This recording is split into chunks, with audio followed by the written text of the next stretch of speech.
Bismillahirrahmanirrahim. Assalamualaikum warahmatullahi wabarakatuh. Alhamdulillah, mari kita senantiasa panjatkan puji syukur ya Allah kita bisa melaksanakan perkuliahan meski dalam kondisi yang serba tidak ideal. Tapi semoga ini semua tidak melunturkan semangat kita untuk senantiasa belajar sesuai dengan jadwal yang telah ditentukan pada semester ini. Teman-teman sekalian, pada hari ini kita akan mulai belajar untuk melakukan analisis dalam rangka uji hipotesis. Sebagaimana kita pahami, ada 3 hipotesis yang kita rencanakan akan dibahas. Yang pertama adalah hipotesis deskriptif, yang kedua adalah hipotesis korelatif dan kausatif, dan yang ketiga adalah hipotesis komparatif. Mata kuliah ini atau materi ini merupakan materi yang dibahas di 2 mata kuliah, yaitu MTS kuantitatif dan statistik sosial. Jadi sebabnya nanti Anda seluruh mahasiswa serta kedua mata kuliah ini bisa menggunakan modul rekaman ini untuk mempelajari tentang uji hipotesis. Nah, buat Anda yang mengikuti mata kuliah MTS kuantitatif, Anda bisa mengakses materinya nanti dengan mengklik materi di pertemuan ke-11 hingga ke-12 tentang uji hipotesis. Sedangkan buat Anda yang mengikuti mata kuliah statistik, Anda bisa mengkliknya satu persatu nanti. Hari ini kita akan membahas tentang hipotesis deskriptif, kemudian dilanjutkan nanti dengan hipotesis korelasional, dan terakhir nanti adalah hipotesis komparatif. Setelah selesai ketiga materi ini, saya sedang merancang ulang untuk bentuk UAS kita, ya, karena 2 pertemuan terakhir rencanakan Anda fokus untuk melaksanakan UAS, tapi dengan situasi sekarang saya sedang merancang agar UASnya bisa tetap terlaksana, namun tetap dalam rangka menjaga keselamatan, kesehatan kita semua. Nah, saya akan menggunakan modul slide ini penuhnya untuk menerangkan tentang hipotesis deskriptif karena materinya sangat padat dan panjang. Saya klik, Anda tinggal klik di menu ini, kemudian kita akan terhubung dengan materi tentang hipotesis deskriptif. Nah, sebelum kita lanjutkan, saya mengingatkan bahwa esensi dari hipotesis pada dasarnya adalah dugaan atau jawaban sementara peneliti untuk menjawab rumusan masalah. Nah, rumusan masalah itu nanti yang disesuaikan dengan tipe penelitiannya, apakah dia bersifat deskriptif, komparatif, atau korelatif. Sisanya Anda baca sendiri definisi teoritisnya tentang hipotesis, ya. Nah, hipotesis deskriptif pada dasarnya adalah hipotesis yang tujuannya untuk menjelaskan karakteristik suatu sampel berdasarkan variabel tertentu. Karakteristik apa? Karakteristik yang menggambarkan sifat deskriptifnya. Misalnya, apakah variabel itu, misalnya variabelnya adalah kinerja pegawai, apakah kinerja pegawainya telah maksimal, telah sesuai harapan, atau telah sesuai dengan ketentuan atau tidak. Nah, sesuai atau tidak, maksimal atau tidak, itulah yang dikuantifikasi menjadi angka. Misalnya, apakah kinerja pegawai telah mencapai minimal 70%. 70% itu adalah ukuran maksimal yang didefinisikan sebagai hipotesis, ya. Nah, hasilnya, karena penelitian ini adalah kuantitatif, maka hasilnya harusnya dia bisa digeneralisasi.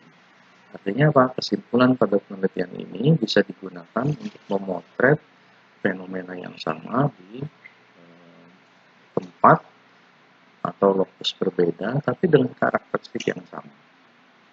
Jadi kalau Anda menilai kinerja dosen FISIP Untirta itu minimal 70%, maka kesimpulan ini bisa Anda gunakan untuk memotret hal yang sama di fakultas yang lain atau di Untirta secara keseluruhan. Yang ketiga adalah Anda harus mengingat bahwa dalam penelitian deskriptif, variabelnya itu bersifat mandiri. Jadi meski kita meneliti lebih dari satu variabel, tapi variabel-variabel itu tidak diteliti secara korelasional, karena diperlakukan secara mandiri. Ya. Nah, sekarang nanti kita akan melihat hubungan antara hipotesis dengan rumusan masalahnya. Nah, tapi sebelum itu ada beberapa kata kunci untuk menjelaskan hipotesis deskriptif. Anda bisa baca perlahan-lahan ya. Nanti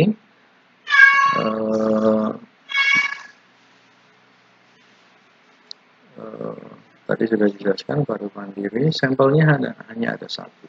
Jadi berapapun jumlah sampelnya, dia diperlakukan sebagai satu kelompok. Itu sebabnya nanti ujinya adalah uji satu sampel. Nanti akan kita bahas. Kemudian dapat diuji dengan uji T atau uji Z. Uji T bila standar deviasi populasinya tidak diketahui, dan uji Z bila standar populasi diketahui.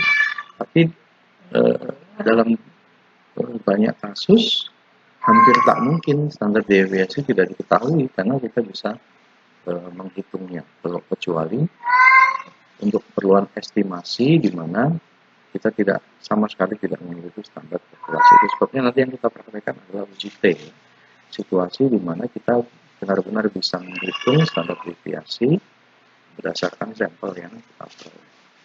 Kemudian yang terakhir adalah hipotesisnya dapat dilakukan secara two-tail atau one-tail. Apa makna two-tail atau one-tail? Dalam beberapa buku edisi lama, two-tail itu dimaknai dengan dua ekor. Tail itu dalam bahasa Inggris maknanya ekor. Beberapa buku yang lain menyebutkan dua sisi. Ya. Nah, apa makna satu sisi atau dua sisi? Itu nanti akan kita bahas setelah ini. Kita lanjutkan. Nah, ini penjelasannya. Apa makna pengujian hipotesis secara one tail atau two tail, satu sisi atau dua sisi? Dalam sejumlah literatur saya bisa sampaikan kesimpulannya. Ya, kita harus menguji hipotesis secara one tail bila peneliti itu telah mengetahui secara jelas berdasarkan referensi arah hubungan antara satu variabel dengan variabel yang lain. Jadi kita sudah mengetahui jelas arahnya berdasarkan teori. Misalnya ada teori tentang motivasi, bahwa motivasi mempengaruhi kinerja. Teori bicara begitu, semua teori bicara begitu. Maka dan pengaruh motivasi itu pasti terjadi secara positif, yang maknanya bila motivasi meningkat maka kinerja meningkat. Nah, maka jelas bahwa statement teoritis tadi menerangkan hubungan antara X dan Y secara positif. Arahnya telah jelas, maka kita harus mengujinya secara one tail.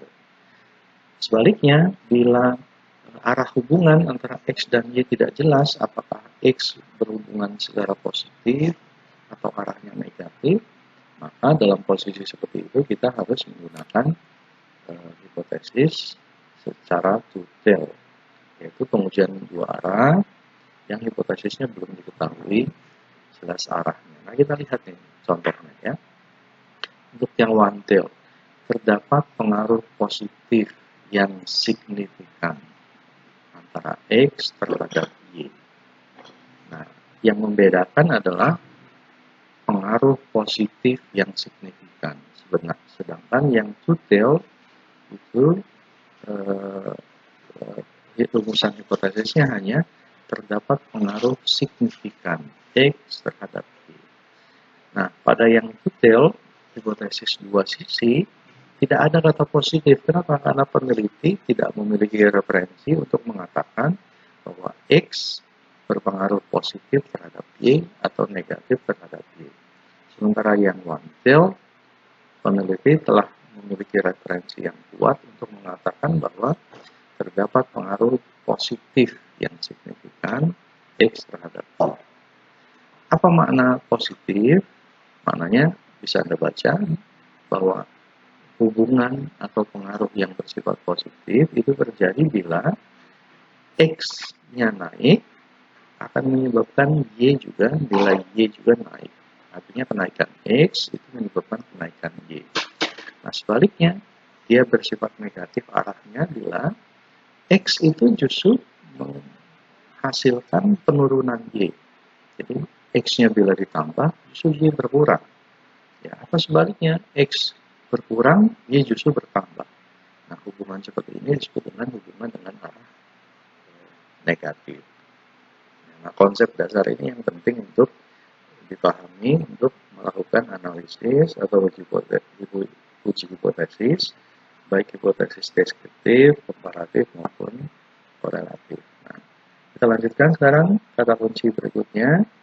Kemudian pada uji deskriptif maupun uji korelatif dan komparatif, uji yang satu sisi tadi, apakah positif atau negatif, dia disebut dengan uji satu sisi, yaitu sisi sebelah kiri, ya, yang ini, bila H0-nya itu berbunyi lebih dari atau sama dengan, atau biasa kita menyebut dengan istilah minimal. H0-nya berbunyi minimal. Jadi misalnya kinerja pegawai minimal atau lebih dari atau sama dengan 70% misalnya. Berarti dia menggunakan H0 sebagai hipotesis kerja uji sisi kiri. Dan disebut uji sisi kanan bila H0-nya berbunyi kurang dari atau sama dengan. Atau istilah umumnya adalah maksimal. Ya, sebaliknya H-nya berbunyi minimal. Jadi kebalikannya. Jadi kalau H0-nya berbunyi maksimal, contohnya begini, kinerja pegawai Untirta maksimal 80%. Kalau kita asumsikan maksimal, berarti mustahil dia, atau tidak mungkin dia melebihi 80%. Artinya, kalau contohnya seperti ini, berarti kita menggunakan atau menguji hipotesis dengan uji sisi kanan atau sebelah kanan. Ya, nah, ini nanti Anda baca kembali dan tentu kewajiban Anda tetap harus membaca referensinya agar pemahamannya bisa menjadi lebih komprehensif. Ya, nah sekarang ini adalah contoh hubungan antara rumusan masalah yang bersifat deskriptif dengan hipotesis deskriptifnya. Saya sajikan 3 contoh. Pertama misalnya, ada hipotesis untuk menguji mutu satu produk. Ya, misalnya, seberapa lamakah daya tahan lampu merek X. Berarti kita ingin menguji lama atau daya tahan lampu. Yang kedua, seberapa tinggi efektivitas kerja pegawai di Untirta. Kita ingin menguji, menanyakan seberapa tinggi efektivitas kerjanya. Yang ketiga, seberapa tinggi kepuasan masyarakat. Nah, yang ketiga tentu ini tipe korelasional ya.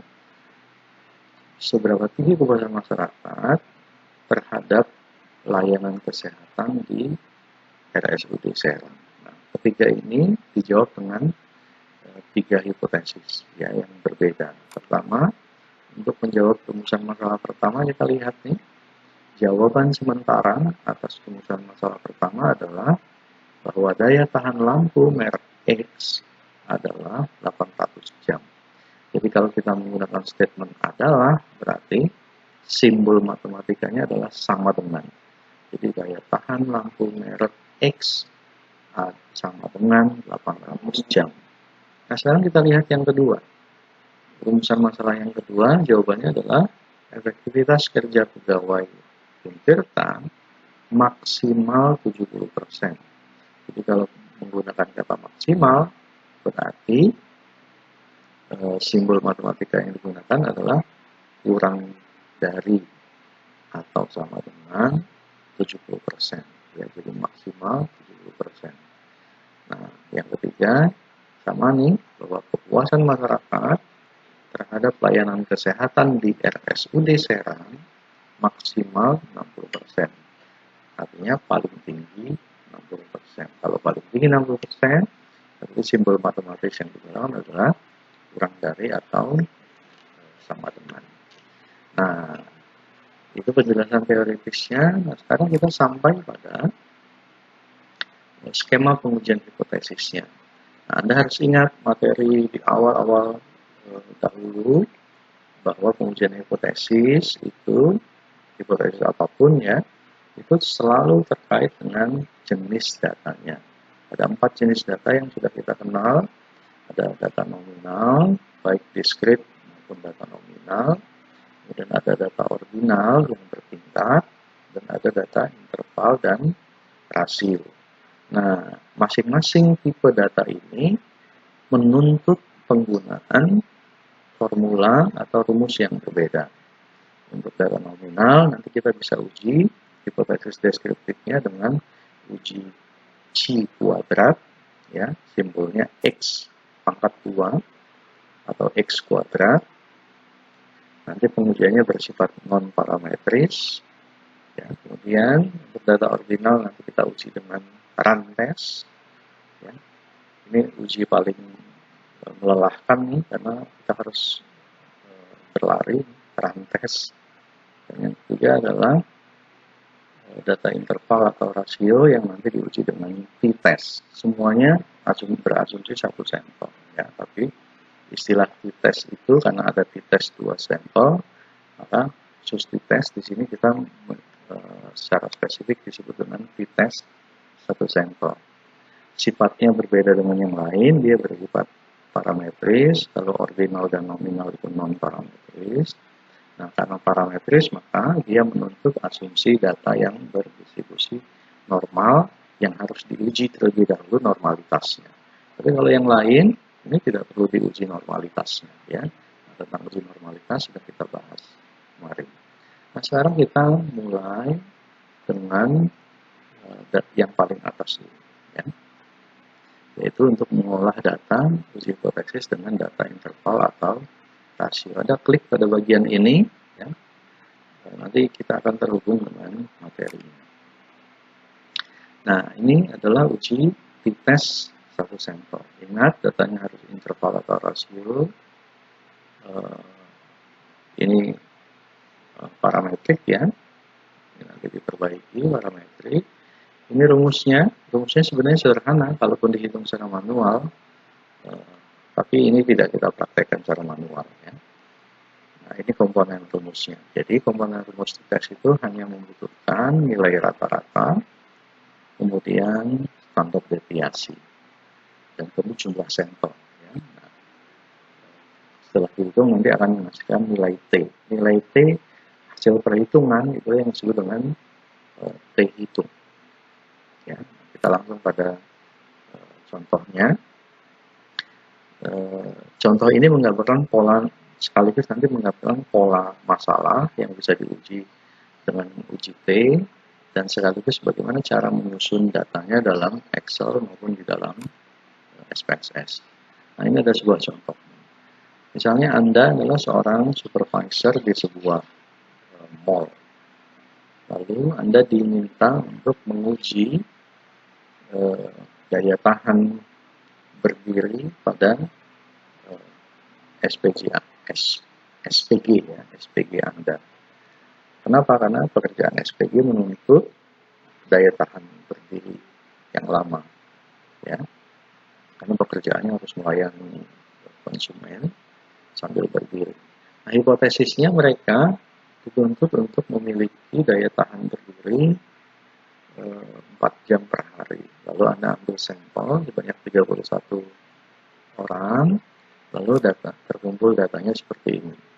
Responden 1, SPQ 1, rata-rata daya tahannya 3 jam. Responden 2, 2 jam. Dan seterusnya sampai responden 31, itu daya tahannya 3 jam. Ya. Nah, data ini bisa Anda klik pada bagian ini ya. Anda tinggal klik, nanti akan terhubung dengan datanya dalam bentuk Excel. Datanya seperti ini.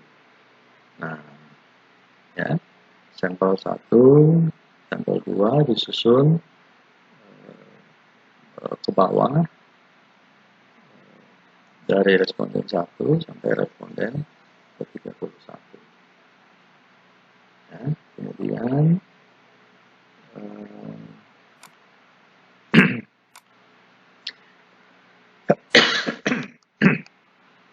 setelah ini kita akan masuk ke bagaimana SPSS mengolahnya dengan uji T.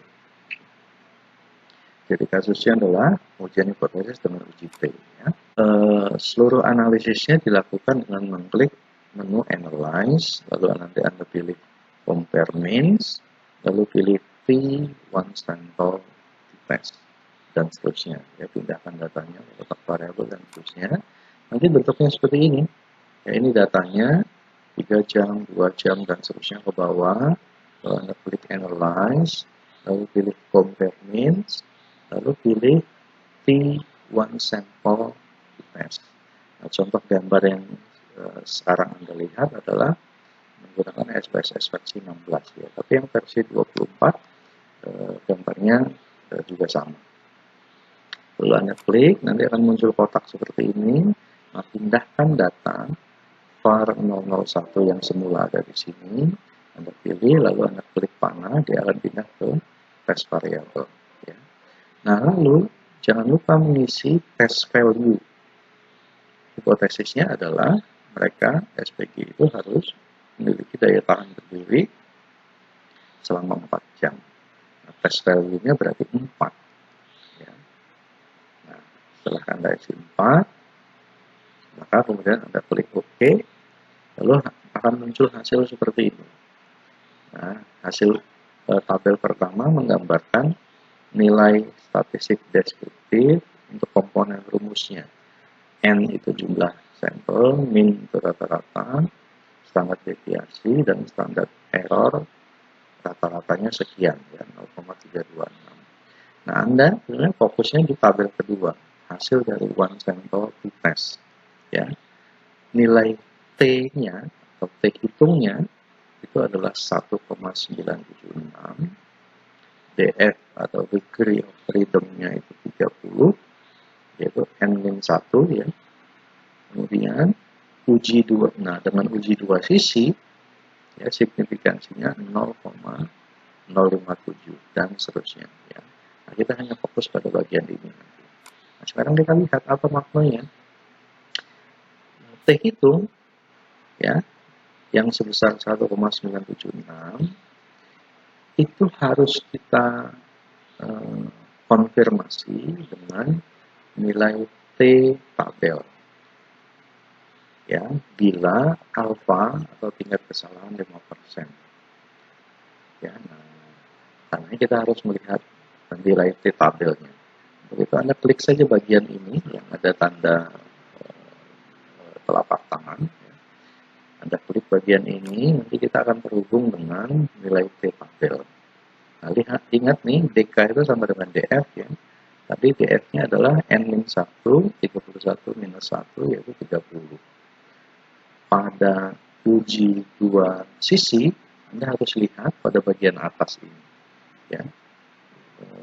Alfanya ada mulai dari 50%, 20%, 10%, 5%. Pada kasus ini kita menggunakan alfa 5%. Tapi untuk uji satu sisi, 5%-nya bukan pada kolom ini, tapi pada kolom yang sebelah ini. Ya. Nah, sekarang karena ujinya 2 sisi, kita tidak tahu persis arah hubungan hipotesisnya, maka kita menggunakan uji dua sisi, yaitu sebesar 0,05. Kita tarik dari derajat kebebasan 30, kemudian dari atas, dari kolom 0,05, maka diketahui nilai T hitungnya adalah 2,042. Nah, untuk keluar dari tabel ini Anda cukup klik escape saja, kita akan kembali ke layar utama. Nah, maka kita sudah bisa mengambil kesimpulan sekarang dengan nilai T hitung sebesar 1,976, ya, maka nilai T hitung ini secara faktual itu lebih kecil atau kurang dari T tabel sebesar 2,042. Ya, itu sebabnya H0 dapat diterima. H0-nya apa tadi statementnya? Bahwa daya tahan SPG pada suatu mol itu adalah sebesar atau minimal 4 jam. Maka hipotesis yang mengatakan sebesar 4 jam itu bisa diterima. Kenapa? Karena komponen rata-rata rumusnya menggunakan rata-rata. Nah, faktanya secara deskriptif rata-ratanya adalah sebesar 4,65. Artinya memang kesimpulannya bisa diterima. Ya. Nah, Anda ulangi perlahan-lahan slide ini, klik satu persatu untuk memahami prosesnya. Kemudian untuk kembali ke layar utama, menu skema kemudian statistik, Anda tinggal klik pada bagian ini, ya. Akan kembali ke skema pengujian hipotesis. Ini bagian pertama, yaitu uji di tes satu sampel. Kita akan lanjutkan pada bagian kedua sekarang, yaitu uji dengan tipe data ordinal, yaitu dengan uji run atau uji lari yang bersifat non-parametris. Ingat, untuk setiap pengujian statistik yang bersifat non-parametris, berarti Anda tidak perlu melakukan uji normalitas terlebih dahulu. Karena untuk setiap uji non-parametris tidak mensyaratkan data yang bersifat normal. Itu sebabnya nanti datanya tidak harus minimal 30 sebagaimana data berdistribusi normal. Pada kasus statistik yang sampelnya hanya sangat sedikit terbatas, misalnya pegawainya cuma 20, Anda tetap bisa melakukan uji statistik tanpa harus memenuhi syarat minimal sampel sebanyak 30. Ya. Sehingga Anda tetap bisa melakukan analisis statistik. Nah, sekarang kita klik pada bagian ini, ordinal, untuk menguji hipotesis dengan run test. Ya. Pengertian run itu agak complicated, itu sebabnya saya menyarankan Anda tetap untuk membaca bukunya, ya, apa makna dari run itu. Nah, dia pada dasarnya adalah pengelompokan jawaban responden berdasarkan urutan lambang-lambang yang sama, lalu polanya dianalisis demikian rupa secara deskriptif untuk melihat apakah sampel itu atau data itu memiliki tingkat keacakan atau tidak. Ingat, syarat pengambilan sampel harus acak. Itu sebabnya kalau dia tidak acak, ya, maka otomatis datanya dinyatakan tidak memenuhi syarat, ya, karena pengambilan yang sistematis itu akan menghasilkan kesimpulan yang tidak valid dan reliable. Itu sebabnya mengukur keacakan atau kerandoman satu sampel dari populasi itu menjadi sangat penting. Nah, hipotesis dasarnya bentuknya seperti ini. Hipotesis 0, pernyataannya data atau sampel bersifat random. Alternatifnya tentu sampel tidak bersifat random. Nah, apakah random atau tidaknya inilah yang nanti akan kita uji. Pedomannya, Anda baca pada bagian akhir nih, bahwa hipotesis nulnya yang mengatakan data bersifat acak, itu diterima bila memenuhi salah satu dari dua hal ini. Pertama, bila nilai asymptotic significance. Ya, ini istilahnya begini, nanti Anda ingat-ingat saja nih.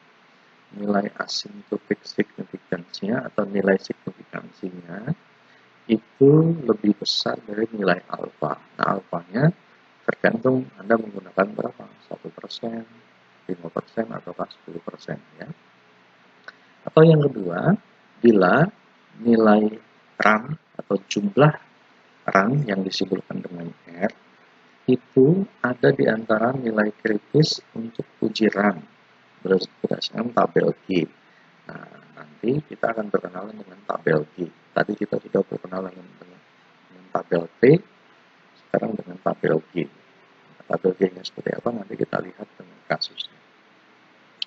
Nah, kita sekarang masuk langsung pada contoh. Contohnya adalah, misalnya Anda adalah seorang anggota penjaminan mutu di sebuah perguruan tinggi.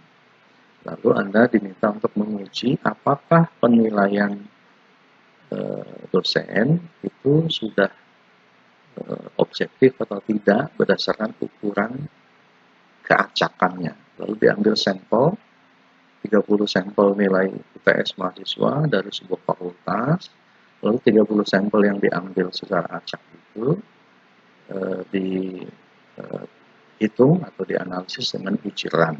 Ya. Nah, datanya juga Anda bisa klik di sini ya. Pada bagian ini nanti Anda akan terhubung dengan datanya nanti untuk lakukan simulasi secara mandiri. Ya. Lalu tugas Anda adalah menguji dengan run test. Kita langsung pada bagian contohnya. Nah, untuk SPSS datanya disajikan seperti ini nih.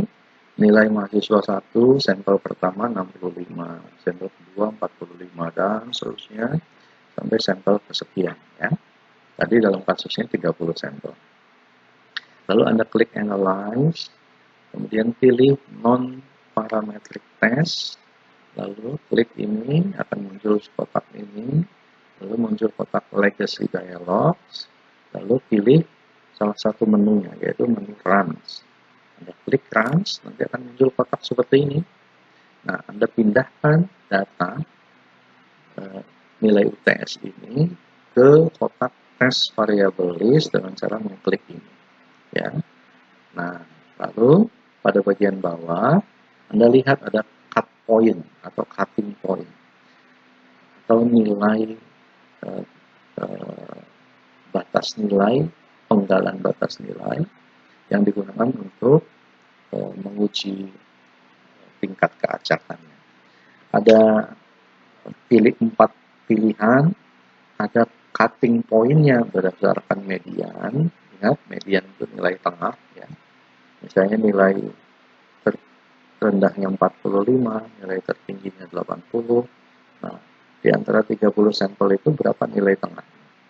Atau pilihan kedua berdasarkan mode atau modus.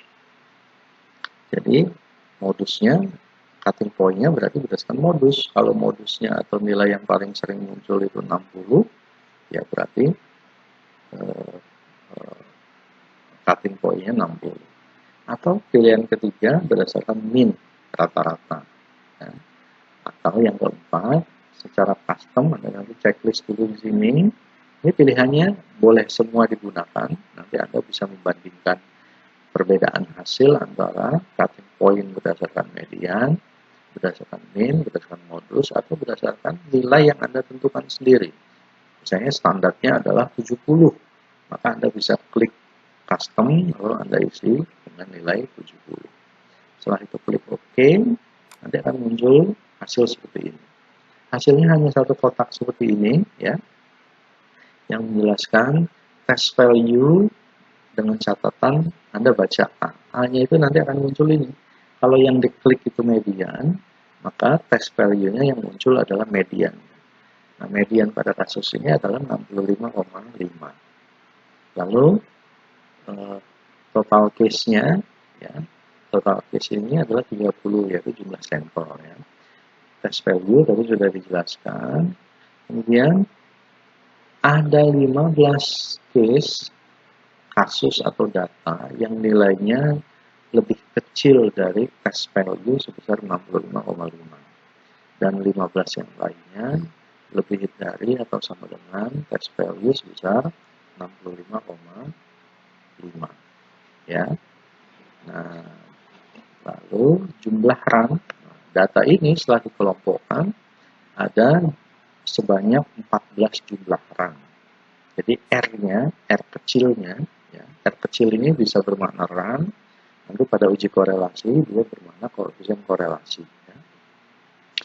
Jadi jumlah run-nya atau nilai R kecilnya adalah 14. Nah, maka dengan informasi ini, yang ketiga, yang terakhir adalah nilai asymptotic significance dengan uji dua sisinya sebesar 0,577. Nah, berdasarkan yang pertama ini, ya, nilai asymptotic significance sebesar 0,577, kita sebenarnya sudah bisa mengambil kesimpulan. Lihat, dilihat dari nilai asymptotic significance sebesar 0,577, maka secara faktual nilai ini 0,577 ini lebih besar dari nilai alfa sebesar 5% atau 0,05.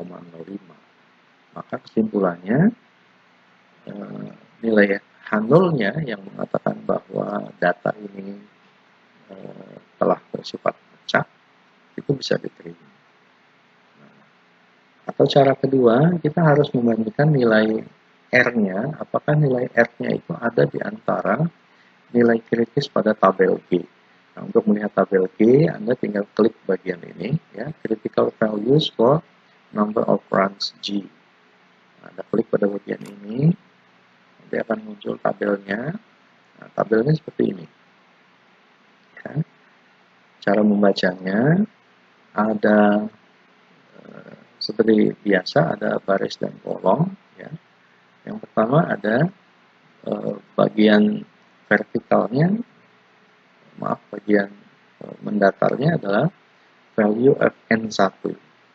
N1 itu berarti kelompok kasus yang nilainya kurang dari nilai median, atau value N of N2 yang nilainya lebih dari median. Nah, dalam kasus tadi, ingat ya, dalam kasus tadi nih, case-nya ada 15, N pertama, yang case pertama ini berarti N pertama ada 15, N keduanya 15. Nah, sekarang Anda tinggal lihat tabelnya. N1-nya 15, Anda lihat pada baris ini. Ya. N keduanya adalah N keduanya 15. Ya, pada baris ini. Ya. Kecil, sudah kelihatan semua. Oke, seperti ini. N kedua 15. Anda tinggal lihat baris ke-15 ini dengan baris ke-15 secara vertikal. Maka hasilnya adalah berapa ini? Ya, cara membacanya lihat nih. Ada dua angka, dua baris. Misalnya ini baris kedua, kolom kedua. 1, yang atas 1, yang bawah 6. Ya. Maka nilai kritisnya harus ada, nilai R-nya harus ada di antara 1 dan 6. Jadi kalau tidak di antara 1 dan 6, 1 sampai 6, berarti dia ditolak. Ya. Nah, dalam kasus kita, lihat nih baris ke-15, yang baris pertamanya 2, antara 2 dan 6. Nah, sedangkan pada baris pada kolom ke-15 itu adalah nilai R-nya harus di antara 10 sampai maksimal 22. Ya, yang ini ya. 10 sampai maksimal 22. Nah, sekarang kita lihat R-nya. Tadi R-nya, kalau Anda masih ingat, R-nya adalah sebesar 14. Maka dengan R sebesar 14, maka nilai R itu ada di antara nilai kritis tabel G antara 10 sampai 22. Ya, untuk N1 15 dan N2 15. Dengan demikian maka H0 dapat diterima, hipotesis yang mengatakan bahwa data bersifat random itu dapat diterima. Ya. Nah, ini uji run pada dasarnya ini, tapi fungsi uji run itu juga nanti bisa digunakan untuk menguji gejala multikolinearitas yang nanti Anda bisa kembangkan sendiri apa makna dari uji multikolinearitas itu sebagai bagian dari uji prasyarat statistik yang dasarnya sudah kita bahas kemarin, ya. Nah, untuk kembali ke menu utama skema pengujian hipotesis, Anda klik pada bagian ini, nanti kita akan kembali ke sini. Nah, sekarang yang terakhir adalah uji hipotesis deskriptif dengan C kuadrat, ya. Sifatnya masih non parametris tapi datanya nominal. Jadi kalau datanya nominal, ujinya harus dengan C kuadrat. Atau yang kedua nanti uji binomial, ya. Meski tidak kita bahas di sini, Anda bisa praktekkan sendiri nanti dengan SPSS-nya, ya. Kita klik bagian ini nominal, kita akan terhubung dengan penjelasannya, ya. Lihat nih, uji C kuadrat, simbolnya X pangkat 2, juga satu sampel, ya. Dalam buku-buku lama sering dibaca dengan bukan C tapi Chi kuadrat, ya, atau X kuadrat, ya. Gunanya adalah untuk menguji perbedaan yang ada dalam satu sampel atau menguji perbedaan antara dua kelompok sampel dalam satu populasi, ya. Datanya bentuk nominal dan menuntut sampel yang besar. Tapi sampel yang besar ini tentu dalam jumlah yang sesuai dengan karakteristik non parametrik, ya. Artinya ya sampelnya harus minimal 30, atau kalau tidak 30 dia tidak terdiri dari dua kemungkinan yang bersifat pasti. Apa itu? Ya datanya tidak boleh dua. Kalau dua kan kemungkinannya hanya 50-50. Ya. Rumusnya seperti ini. Komponen rumusnya, ya. Nanti kita akan berkenalan dengan tabel ketiga. Tadi sudah tabel T, kemudian tabel G. Nah, sekarang ada tabel C kuadrat. Ya. Maka kita nanti akan mengenal C kuadrat hitung yang dibandingkan dengan C kuadrat tabel. Kita langsung masuk pada case-nya. Nah, case-nya seperti ini nih. Tentu saya tidak mengajarkan untuk berjudi atau taruhan, tapi ini contohnya bisa diterapkan untuk keperluan yang lain, ya. Misalnya ini Anda sedang menganalisis hipotesis bahwa posisi itu menentukan prestasi. Kan ada hipotesis seperti itu. Apakah benar kalau posisinya di sini cenderung menang, posisinya di tempat lain cenderung kalah, ya? Atau Anda kalau dalam sepak bola bisa menguji seberapa besar kemungkinan menang di laga tandang dengan laga kandang misalnya. Nah, dalam kasus ini, dalam satu arena pacuan kuda, ada data statistik seperti ini. Di lintasan 1 menangnya 29 kali, lintasan 2 menangnya 19 kali, lintasan 3 menangnya 18 kali, dan seterusnya. Nah, data kemenangan pada tiap lintasan ini harus disajikan seperti ini. Datanya bisa Anda klik pada bagian ini. Kalau Anda klik, nanti akan muncul ini. Anda buka saja dengan SPSS. Lalu, oke, akan muncul SPSS seperti ini.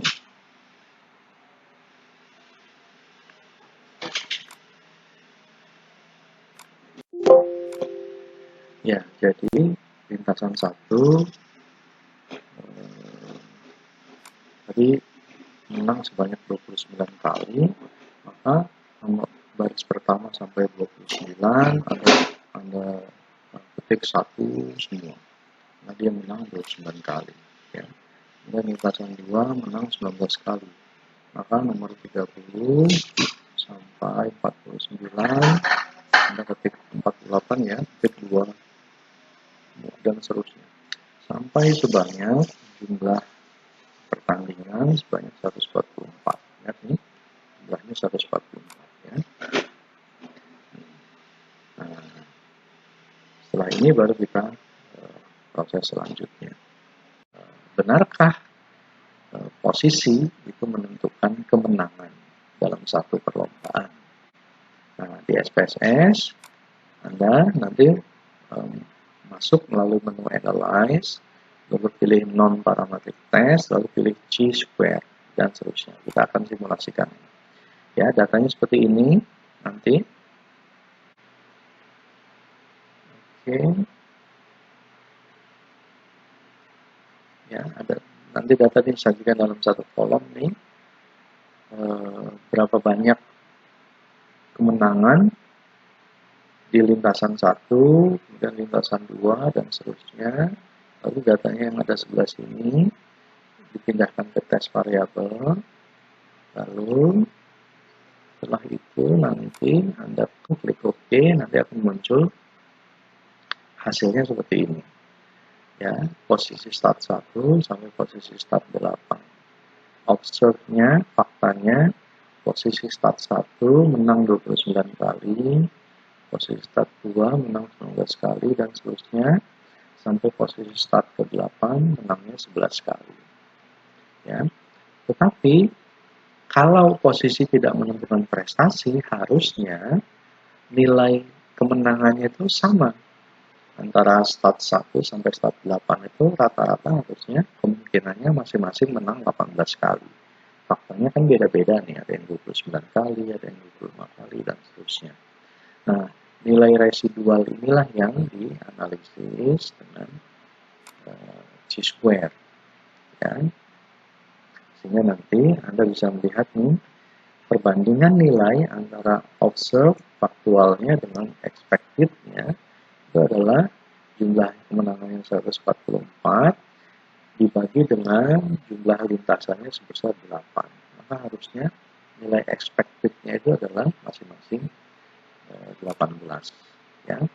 Nah, hasilnya seperti ini, hasil Chi-square-nya. Nilai Chi-square-nya adalah sebesar 16,33. Ya. Dengan derajat kebebasan 7 itu berarti N-1, N-nya ada 8 kasus, N1 berarti 7. Dan nilai asymptotic significance-nya 0,022. Bagaimana cara menyimpulkannya? Anda klik. Nah, lihat nih nilai Chi kuadrat sebesar 16,33 yang ini.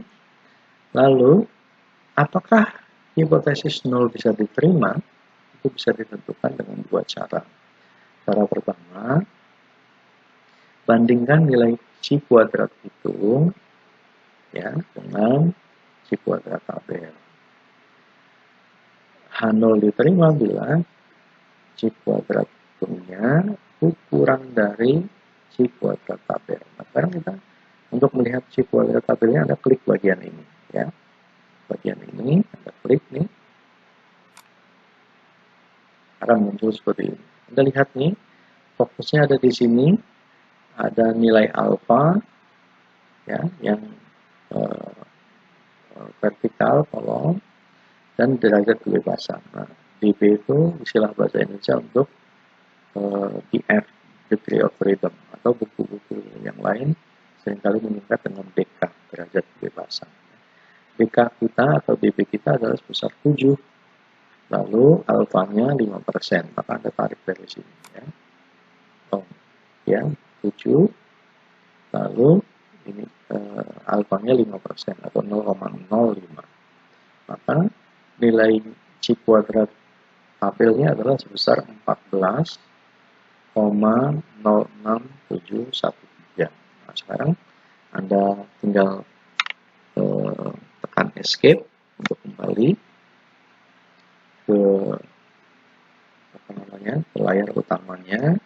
bandingkan sekarang nilai C kuadrat hitungnya. C kuadrat hitungnya sebesar 16,33, C kuadrat tabelnya 14. Maka dengan demikian nilai C kuadrat hitung yang sebesar 16 itu lebih besar dibanding C kuadrat hitungnya 16, benar ya, lebih besar dibanding C kuadrat tabel yang sebesar 14. H0 diterima kalau C kuadrat hitungnya kurang dari itu, karenanya maka kesimpulannya H0-nya tidak diterima. H0 yang menyatakan bahwa posisi menentukan kemenangan atau menentukan prestasi itu tidak dapat diterima. Kenapa? Karena C kuadrat hitung 16 ini ya, itu kurang dari C kuadrat tabel yang sebesar 14, sekian. Ya. Nah, atau yang kedua, dengan membandingkan nilai asymptotic significance sebesar 0,022 dengan nilai alfa. Alfanya adalah 0,05. Jika asymptotic significance-nya kurang dari alfa, maka 0 ditolak. Lihat nih, asymptotic significance-nya 0,022, yang secara faktual lebih kecil dibandingkan 0 alfa sebesar 0,05. Ya, itu sebabnya kesimpulannya 0 ditolak. Nah, jadi itu 3 metode untuk menganalisis hipotesis deskriptif, baik dengan uji T, satu sampel untuk data interval dan rasio, kemudian uji run untuk data ordinal, dan C kuadrat untuk data nominal. Sekali lagi, Anda tetap harus membaca referensinya sehingga Anda bisa mendapatkan kesimpulan, pemahaman yang lebih utuh, kemudian mensimulasi secara mandiri, melakukan simulasi secara mandiri dengan menggunakan slide interaktif ini, sehingga Anda bisa memahami prosesnya step by step, dan pemahaman praktis Anda bisa menjadi lebih baik. Demikian materi untuk uji hipotesis deskriptif. Semoga video tutorial ini bisa membantu menemani Anda belajar secara efektif. Seperti yang biasa, bila ada hal-hal yang ingin didiskusikan, silakan diskusikan di WA grup masing-masing kelas. Setiap anggota kelas boleh menjawab, boleh menanggapi setiap saat, ya, tidak tergantung jadwal, dan saya juga akan memberikan respon atas pertanyaan yang Anda berikan setiap saat. Demikian, terima kasih. Semoga kita semua sehat dan senantiasa mendapatkan bimbingan dari Allah Subhanahu wa Ta'ala. Assalamualaikum warahmatullahi wabarakatuh.